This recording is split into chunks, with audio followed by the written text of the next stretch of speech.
You know when you want to yawn, but you just like, nope, I wanted to burp. Emails. Legit, I'm doing this in my pajamas and no regrets. It feels so good to be in PJs right now because it's cold, yada yada yada. You guys don't care. You're here for the Dermablend Smooth Liquid Camo foundation test in shade 30N Camel. Camel. I'm gonna be wearing the foundation throughout the day, showing you pictures of how it looks with and without flash. One side will be primed, one side won't. I'll show you the foundation in natural light and I'll let you know what my thoughts are at the end of the day, whether I think it's worth it or not. I have oily combination skin, which is tough because I always look oily. Today we're trying out my kit lens because I haven't done that in a while and I really wanna zoom in because I just think it'll add a little bit of pizzazz because, you know, I want to switch things up a little bit. It says it's for normal, dry, and dehydrated skin. Uh-oh. Really? Smoothing appearance on the skin, covering uneven skin tone, hyperpigmentation, redness, and more. 24-hour hydration, buildable, smooth coverage, 25 SPF, and never cakey or masky. Okay. Back in 2016, I applied to do a sponsored review of this foundation and I was able to. And I think the claims were a little bit different, if I'm not mistaken, but I took these off the Dermablend website, so I'm not sure. I'm glad to be using a different primer today. The primer switch up has been an interesting experience, but this one will hopefully help out my pores.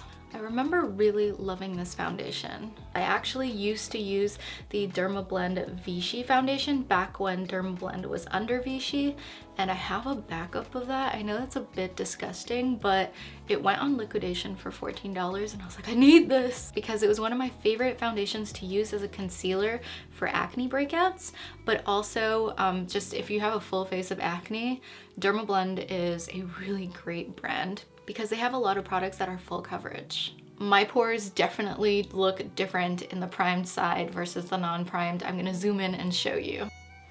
Can you see this versus this?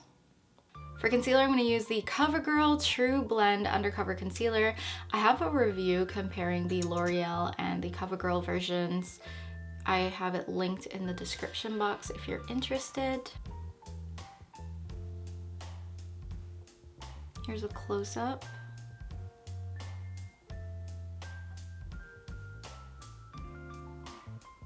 Let's take a picture. It's hard for me to take pictures face on. I'm always tempted to turn my face to the side because my face looks so much better. Next, I'm showing you how the Dermablend Smooth Liquid Camo looks with natural light. To set this look, I will be using the Dermablend Loose Setting Powder. Stay tuned because in a few hours I'm gonna come back, show you how the foundation wore, and let you know what my thoughts are. Well, hey, I'm back and it has been 10 hours that I've been wearing this foundation. And yeah, let's talk about the foundation. Here's up close after 10 hours. Yeah. It still looks good, even though it's oily. I mean, I do have a bit of a mess under my eyes. Let me know what you think in the comments. I see a little bit of bunching up here. There's some product caking a bit on a little bit of dead skin. I can see my pimple. So oily around here, it's crazy.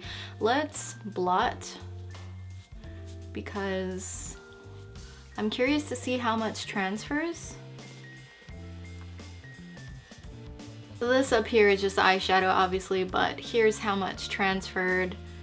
A little bit. Other than the bits that kind of stuck onto some of my dead skin from breakouts, it looks pretty darn good. My mascara is flaking. This just like, to me, on camera, it looks really good. And when I'm not super up close to my mirror, it looks really nice. I knew I was gonna love this though, because like it's not the first time I review it, but revisiting it, I'm reminded of how much I love Dermablend, really. It's just such a nice foundation, even though I got very oily. This was my primed side, by the way. and this was my non-primed side. Honestly, I didn't notice a huge deal either. I mean, it was just a pore filling primer. See what I mean? It looks a little messy here after blotting.